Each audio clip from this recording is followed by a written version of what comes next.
We are all familiar with the king of waltz's broad, bright smile. André Rieu appears to be the happiest man on the planet as he leads his Jan Strauss ensemble in front of thousands of spectators. He appears to be a man with everything, the millions of admirers yelling his name, the gold, the palace.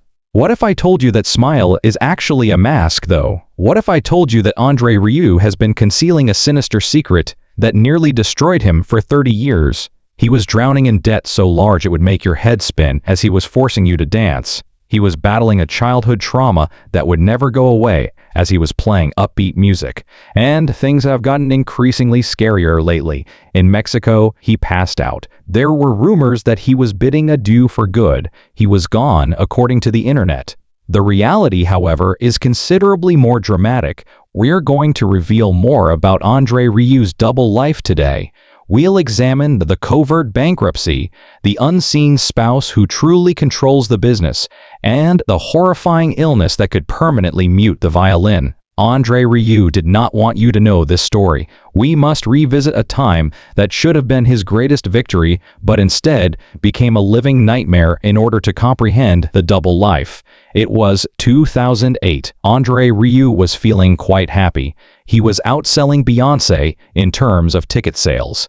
Despite being larger than Springsteen, he was terrified on the inside. He dreamed of introducing the world to Vienna's enchantment. He wanted to do more than just perform music. His goal was to create a world. He made the decision to construct an exact copy of Schönbrunn Palace. This background wasn't made of cardboard. This was a huge building made of gold and steel. The largest touring stage ever constructed was this one. There were ballrooms there. It featured skating ice rinks. There were actual water fountains there. Even its carriages were gilded. It was billed as the pinnacle of amorous experiences. However, it turned into a financial death trap.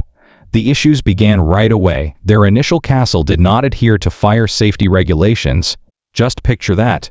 The inspectors reject your million-dollar palatial project. He was forced to abandon it. He didn't stop though, he constructed another. Then he came to a horrible realization. Because of its size, the castle could not be disassembled and reassembled in time for the tour dates. They couldn't move the castle to the next city by Thursday if they played in one city on Tuesday. Most would give up. André Rieu made a crazy move. A third castle was ordered by him. He now possessed 3 enormous castles that were transported by trucks and ships all over the world. It was really expensive. Every day he was losing money. Later on he disclosed that his debt was 34 million euros. That's more than $40 million. Every night he stood on stage and grinned at the crowd. He was performing the Danube Waltz in blue. In his mind, he was doing math while he was joking. He was figuring out how he was going to pay his musicians the following week. He was living a total fabrication. The millionaire king was the man on stage. Off stage, the man was broke. It all boiled down to a single meeting with the bank. He proceeded to the Bank of Rabo. He was seated opposite the manager. He was broke. He had leverage on his home. He used his studio as leverage. There was danger to his violin. That's where the bank could have cut the wire. Everything may have been seized by them. The instruments and the outfits may have been confiscated. That afternoon, the Johann Strauss Orchestra would have vanished.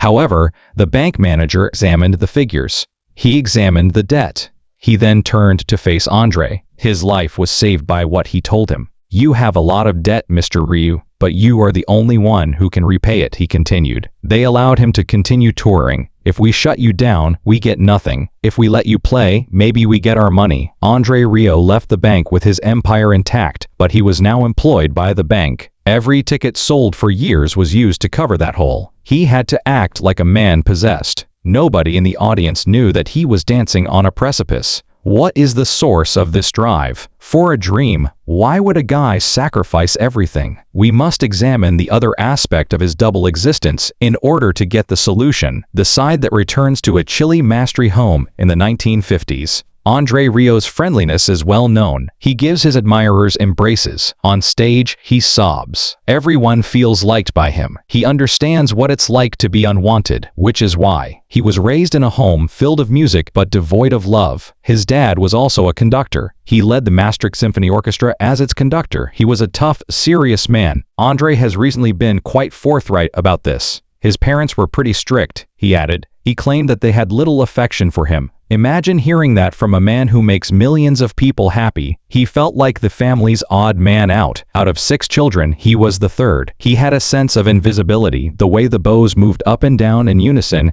as he watched his father lead the orchestra captivated him. However, he didn't identify with the father who was in charge. At age 5, he began playing the violin. It was more than simply the music though. It has to do with finding love. A youthful, fair-haired woman was his first instructor. She was 18. She was the object of André's affection. Her vibra was adored by him. When he played well, he enjoyed the way she looked at him. His entire life would be shaped by the lesson he learned. People will adore me if I perform well. His double life is powered by this. He still harbors the inner child who was abandoned by his parents. He fills the gap in his heart every time he takes the stage and hears the cheers. The audience needs him just as much as he needs them. He's not merely acting. He is requesting the affection he was denied as a child. He detested his father's world's atmosphere. The world of classical music was stuffy. It was exclusive. You were required to remain still. You were unable to grin. André detested it. His goal was to provide joy to others. He began performing waltzes in assisted living facilities. He witnessed the elderly come to life. In their wheelchairs, he observed them dancing. That's when he made his decision. He would protest against his dad. He would oppose the realm of serious music. He would ascend to the position of waltz king. André Rieu isn't working alone though. He is a secret person, which is another factor contributing to his success. You are mistaken if you believe André is in charge of the company.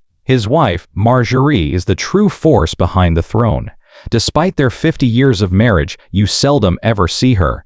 Red carpets are not her thing. Interviews are not something she does. She is not willing to be photographed. She leads 2 separate lives. She is a ghost to the general population. She is the boss of the company. The scripts are written by Marjorie. She is the one who offers criticism of the program. She explains to him what works and what doesn't. She is referred to by André as both his greatest critic and his greatest ally. Marjorie was the one who encouraged him to keep going when he was young and having trouble. The shadows would fall behind him if he looked at the sun, she said. They've made a deal. He is the center of attention. She remains in the background. It enables them to have a rather regular existence. However, it should be noted that the André Rieu empire is run by 2 people. It now employs 3 people. The business aspect has been taken over by his son Pierre. The vice president is Pierre. He is in charge of logistics. He oversees the hundreds of workers, the lights, and the vehicles. The realism is Pierre. The dreamer is André. André wants to buy a castle for millions of dollars. Pierre needs to come up with a way to pay for it. There was a very touching moment between a father and son recently. Pierre underwent a significant change. He shed a lot of pounds. He became well. André started crying when he saw him. It demonstrated the strength of the tie.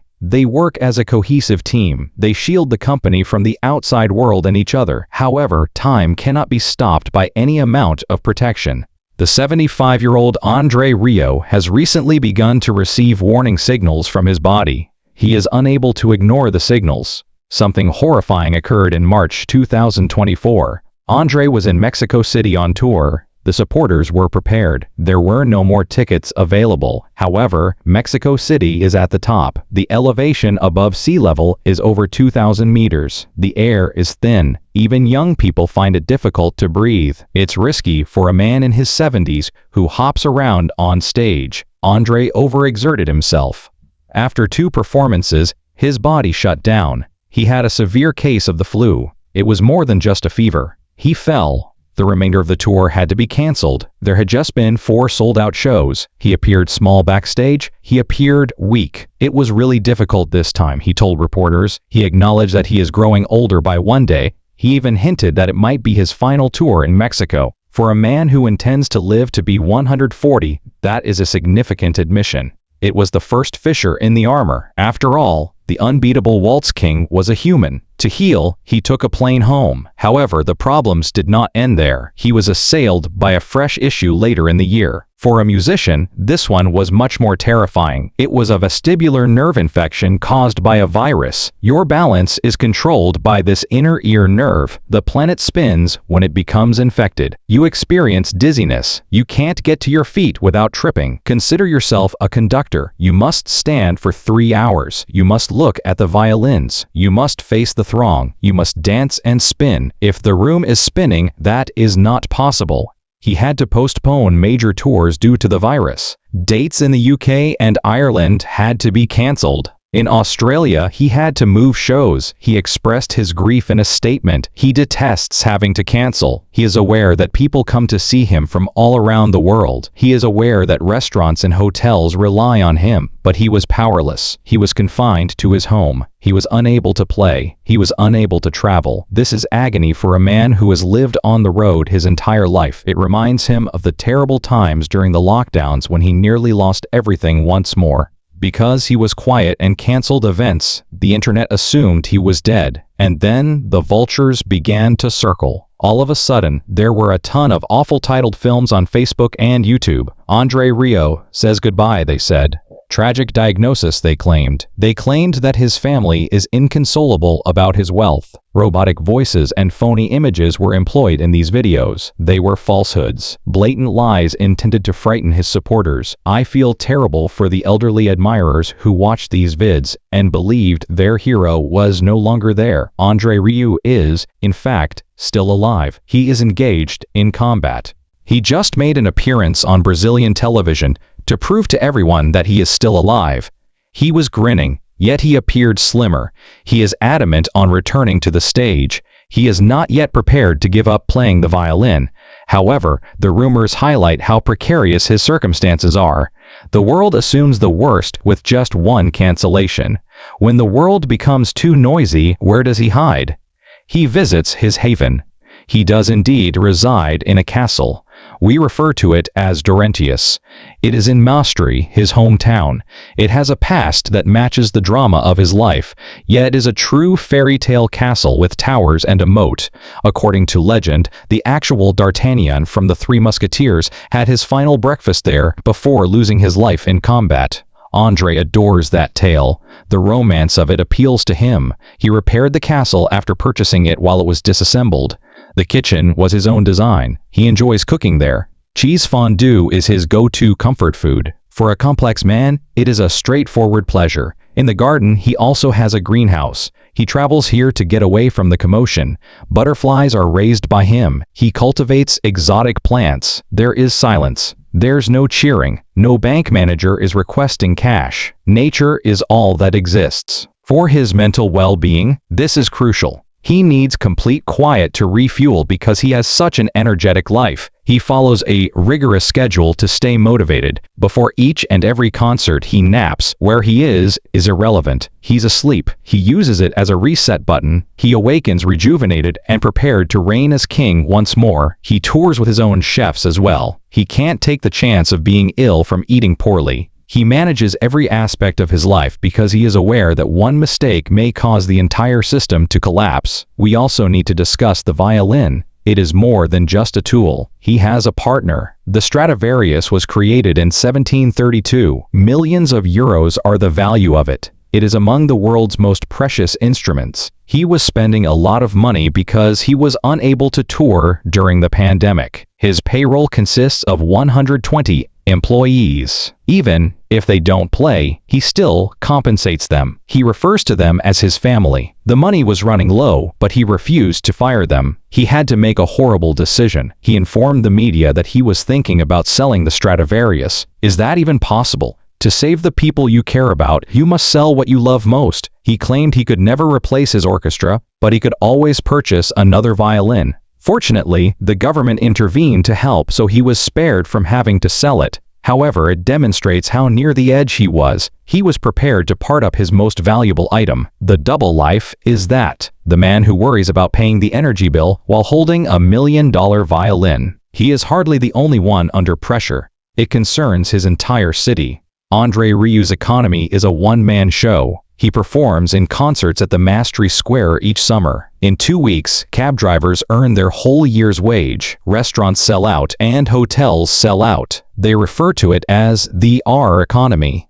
The city will lose millions if he stops. You have a lot of weight to bear. He is in charge of his town, his orchestra, and his family. It makes sense why he pushes himself to the limit. The only person who managed to avoid the chaos is his son Mark. Mark paints. He paints landscapes. He avoids the cameras. While his father attempts to create harmony on stage, he paints harmony. It strikes a pleasant balance. The company is run by one son. The father struggles to keep everything going while one son creates art. His notoriety has a darker side. Con artists. The scammers target his supporters since they are typically older. Online there are persons posing as André Rieu. They pose as his son. They want payment. They share depressing tales. André detests this. He must warn his fans all the time. He must assure them that he will never request money from them.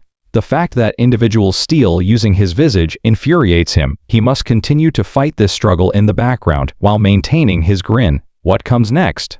André Rieu's tours have been rescheduled. He claims to be getting better. He intends to return to Australia and the United Kingdom. His next Christmas shows are being planned. The warning flags are there, but he is not stopping. It's becoming more difficult to maintain the double life, the vertigo, the aging, and the breakdown in Mexico. A small amount of the mask is slipping. The fight is now visible to us. The amount of work required to be the king of waltz is evident. I want to play until I drop, he says. He claims that music keeps him youthful. Perhaps it does. He doesn't look 75 while he's on stage. He appears timeless. He resembles that little child who merely wanted someone to applaud him after falling in love with the blonde teacher. André Rieu is not merely a performer. He has survived. He made it through an unloved childhood. He avoided bankruptcy, which would have destroyed him. His body is warning him to slow down, yet he is still alive. He led a parallel life in order to save his dream. For us, he transformed the suffering into happiness. He took the debt and made a show out of it. He transformed the fear into a waltz. Take a hard look at that smile the next time you see him on YouTube or TV. Although it was earned the hard way, the smile is genuine. The song is made even more exquisite by the smile that conceals 30 years of conflict.